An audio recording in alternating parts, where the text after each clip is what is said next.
వాళ్ళు ఫస్టే కంప్లైంట్ చేయాలి కదా. ఇంత డబ్బులు వేస్ట్ అయిపోతున్నాయి కమిషన్లు అన్ని మా తులసిరెడ్డి గారు చెప్పేదాకా ఎవరికి తెలియలేదు కదా. నేను ఒకటే విషయం చెప్తాను, నాకు తెలిసినంత వరకు అంటే నాకు చాలా తక్కువ నాలెడ్జ్. నేను మా గురువు గారు ఇక్కడ ఇంకొక అంశాన్ని కూడా తెర మీదకి తీసుకొస్తున్నారు పొలిటీషియన్స్. మీరు పొలిటీషియన్ సంగతి వదిలేండి సార్, నన్ను ఒక నిమిషం మాట. ఇప్పుడు స్టేట్ లో ఇప్పుడు పోలవరం ప్రాజెక్ట్ కి కేంద్ర ప్రభుత్వ బహుళార్థ సాధక ప్రాజెక్ట్, దానికి వాళ్ళకి దిక్కులే కనబడుతుంది కదా. కాంగ్రెస్ ఆయంలో నాకు తెలిసి మా జవహర్లాల్ నెహ్రూ గారి టైంలోనే అనుకుంటాను, ఓ నాగార్జున సాగర్ బాక్రానంగల్ అనకట్లే 2 బహుళార్థ సాధక ప్రాజెక్టులు. వాజ్పేయి గారు అంత పంచి చెవులు చెవులు చేసుకున్నాం మేము కూడా, మాన్బోర్డు చెప్పింది. కానీ ఒక్కటైనా కార్యాచరణ దాల్చిందే చూడమంటే. మీరు ఇక్కడికి వచ్చేసరికల్లా స్టేట్ లో ఆన్ ప్రయారిటీ ఇవాళ మీకు కృష్ణా నదీ జలాల్ని విభజన హామీల్లో థర్డ్ ఎంపైర్గా బ్రహ్మాండంగా జస్టిఫై చేసి నెక్స్ట్ మేమే పీకి పందిరేస్తాం 2 రాష్ట్రాలకని చెప్పిన వెంకయ్యనాయుడు సాక్షిగానే చెప్తున్నా. మమ్మల్ని నట్టేట ముంచి ఆ రోజు కాంగ్రెస్ వాళ్ళందరికీ నోడు పడిపోయింది. మాకు తులసిరెడ్డి గారు లాంటి మానబోర్డు కనుక ఆ రోజు పార్లమెంట్ లో ఉంటే తడిపారుండును. ఆయన లేక వెంకయ్యనాయుడే మొత్తం మన 2 రాష్ట్రాల భుజం తీసుకుని ఆయనే మాట్లాడేశాడు అన్ని, ఆంధ్రప్రదేశ్ రిప్రజెంటేటివ్ గా మాట్లాడి ఏం చేశాడు, ఒక్కటి పనికొచ్చిన పని వాళ్ళకి చేసి తొట్టు. రెండోది మీరు ఇవాళ జాగ్రత్తగా గమనిస్తే ఇవాళ మీరు ఒక ప్రాజెక్ట్ పని సంబంధించినంత వరకు ఏ పని అవ్వలేదు. కమిషన్లు మా తులసిరెడ్డి గారు అన్నారు పొలిటికల్ లీడర్లు కమిషన్లు చేయకుండా అచ్చాని పచ్చపూసల్లో పని చేస్తారంటే నేను ఎలాగో నమ్మను. ఏ పని అవ్వలేదు దగ్గర ఈ 18 కిలోమీటర్లు ఇంతంత టన్నల్లు ఇలాంటివన్నీ జరగవు కదా సార్. రెండోది ఇవాళ నాకు తెలిసి వైఎస్ఆర్సీపీ వల్లే ఆ వైఎస్ఆర్సీపీ ప్రతినిధి ఏమైనా చూపించి మాడతారేమో అనుకున్నా. వైఎస్ఆర్సీపీ కర్నూలు పరిసర ప్రాంతాల్లో ఉన్న వాళ్ళందరూ వెళ్ళి ఆ ప్రాజెక్ట్ దగ్గర ఎంతవరకు పని అయిందో చూపించారు. 4-5 టన్నల్స్ కూడా కొట్టి రెడీగా ఉన్నారు. ఇక్కడ ప్రాబ్లం ఏంటంటే విభజన హామీల్లో మొదటి సంవత్సరం ఏవైతే నీటి నిష్పత్తులు ఉన్నాయో అవి ఇవాళకి కూడా అదే సస్తున్నాం. ఇవాళ తెలుగుదేశం ఆయంలో ఆయన బాగా చెప్పాడు, అది మహానుభావుడు రామారావు గారు అండి, మిగతా ఏటి అవ్వదు ఇప్పటికి కూడా అవ్వదు కూడా. ఇవాళ గ్రీన్ ట్రిబ్యునల్ ఆయన కూడా ఇంకో మాట చెప్పారు, నీళ్లు తీసుకుపోయారు కదా మొన్న.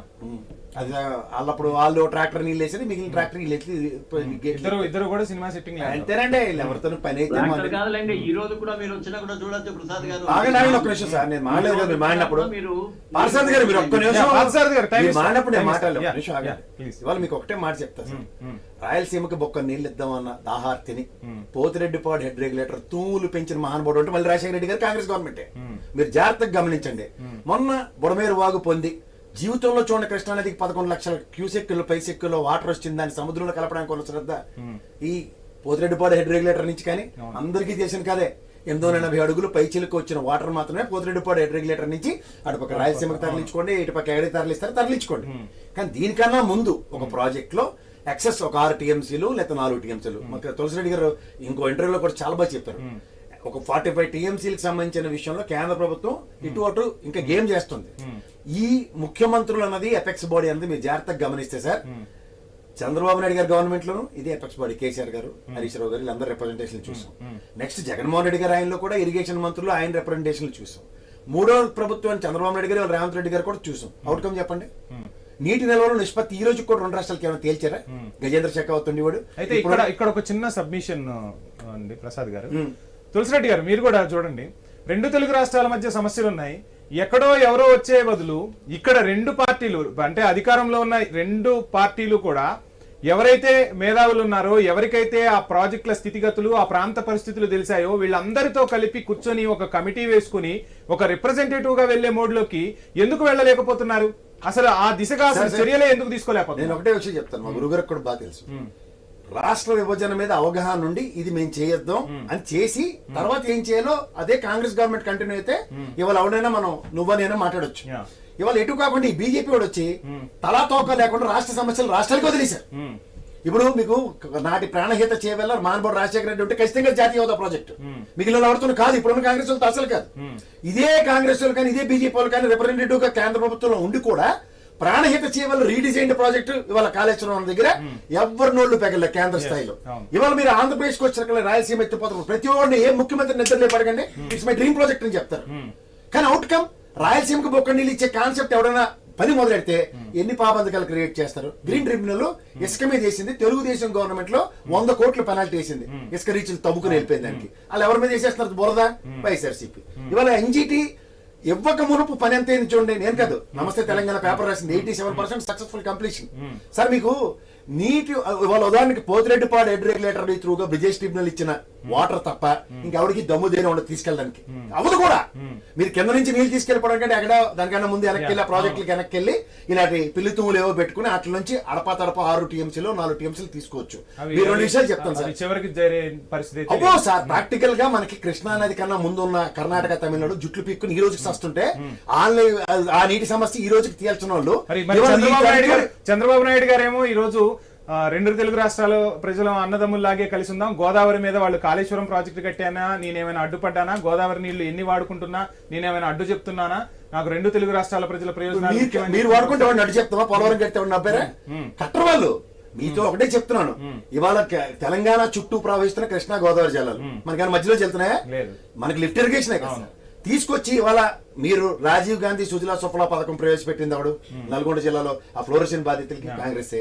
తర్వాత కృష్ణా జలాన్ని గోదావరి జలాలను తరలిస్తూ అంచెల వారీగా ఆల్మోస్ట్ అప్పుడున్న ప్రభుత్వాలకి ఇప్పుడున్న ప్రభుత్వాలకి మెయిన్ తేడా ఏంటి అంటే చిత్తశుద్ధి లేదు, ప్రజల పట్ల శ్రద్ధ లేదని చెప్పదలిచారు. వీళ్ళకి బీజేపీ వాళ్ళకి అయితే అసలు 100% లేదు. మీకు ఎందుకంటే 10 సంవత్సరాలు పడుతుంది జాతీయ హోదాకి. ఓ పక్కన గోదావరి రివర్ బోర్డు ఉంది, కృష్ణా రివర్ బోర్డు ఉంది. మొన్న కొత్త కమిటీ కూడా ఒకటి వేశారు. ఎందుకు అవును గుడ్డుగూరానికి పలుతాడు. ఇక్కడ తెలంగాణ నుంచి పట్టుకుపోయారు అక్కడ విజయవాడకి. ఏం చేస్తున్నారు ఇలాంటి రాయలసీమ ఇట్లన్నింటిని ఆపడానికి. 2 విషయాలు లాస్ట్ అండ్ ఫైనల్ సార్, నేను చెప్పేది ఒకటే ఒక మాట. ఇవాళ మీరు ఈ పోతిరెడ్డిపాడు హెడ్ రెగ్యులేటర్ నుంచి తీసుకెళ్లే కార్యక్రమం జరుగుతూనే ఉంది. మొన్న మనం ఇంత ఎక్సెస్ వాటర్ వచ్చినప్పుడు కూడా ఈ రోజు తెలంగాణలోంచి వెళ్ళిన కృష్ణానది నుంచి పోతిరెడ్డిపాడు తీసుకెళ్తే ఏమైనా అప్రహెన్షన్స్ ఉన్నాయా? ఇప్పుడు మనం పక్కన ఒక పవర్ ప్రాజెక్ట్ కట్టారు తెలంగాణలో, ఎవడు ఆపగలిగాడు? ఎవరు ఆపారా? సో ఇక్కడ తరలిస్తున్న వాటర్ల మీద కళ్ళు మూసుకొని చూస్తున్నప్పుడు అదే ప్రాతిపదిక మీద ఆంధ్రప్రదేశ్ ఒక ప్రభుత్వం చిత్తశుద్ధి చాటుకుంటే ఏ ముఖ్యమంత్రి అతీతం కదండి. చంద్రబాబు గారు ముఖ్యమంత్రి ఉన్నప్పుడు కూడా సాగర్ కత్తులు కడవలు కొరాళ్ళు పట్టుకుని రైతులు వచ్చారు. ఇవాళ జగన్మోహన్ రెడ్డి గారి ప్రభుత్వంలో కూడా కత్తులు కొరాళ్ళు పట్టుకుని వచ్చారు. ఇది కేసీఆర్ గారు 2 ప్రభుత్వాలు కూడా అదే పరిస్థితి. రేపు రేవంత్ రెడ్డి గారికి ఆ పరిస్థితి రిపీట్ అవుతుందని చెప్పని గ్యారెంటీ ఇవ్వనండి. ఇవాళ మీకు వాటర్ దగ్గర కేంద్ర ప్రభుత్వం ఈ తాత్సారం ఇవాళ 11-12 సంవత్సరాలు అవుతుంది. ఇప్పటికీ తేల్చపోతే ఏ ప్రాతిపదిక మీద జనాభా ఒక పక్కన అబ్రార్మల్ గా పెరుగుతుంటే ఇంకా పాత చెంబు నీళ్ళే పట్టుకెళ్ళి దాంతో కాలక్షేపం చేయండి. అది బాగా సరదా. ఆంధ్రప్రదేశ్ వాళ్ళకి ఎప్పుడు వచ్చినా చెంబు నీళ్లు మట్టి ఆ పవన్ కళ్యాణ్ సాటిలైట్ ఇస్తే సరిపోద్ది వాళ్ళకి. కానీ మా ప్రజలు పార్థసారథి గారి సబ్మిషన్ తీసుకుందాం. పార్థసారథి గారు ప్లీజ్ కంటిన్యూ. నేను ఒకటే అడుగుతానండి, వీళ్ళు కాంగ్రెస్ గాని తెలుగుదేశం గాని అటు కర్ణాటకలో ఉండే వాళ్ళు గాని ఏ పార్టీలైనా కూడా రాష్ట్రాల ప్రయోజనాల పేరుతో వీళ్ళు ఓట్ల కోసం చేసేటువంటి ప్రయత్నం తప్ప నిజమైంది చెయ్యరు. మొన్న మీరు 40% ప్రజలే తిరస్కరించారు కదా, 40% కమిషన్ ఎత్తేసారని. 40% కమిషన్ కర్ణాటకలో బీజేపీ వాళ్ళు మాట్లాడారు. మీరు అందరూ మీలాగా ట్రాన్స్పరెంట్ పాలిటిక్స్ చేసేవారు.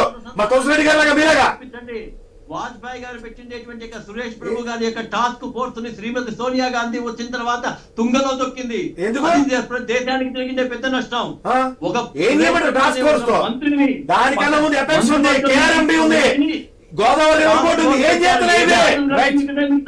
ఏమీ చేయకుండా వచ్చి టాస్క్ కమిటీ పడాల్సి వస్తుంది. పార్థసారథి గారు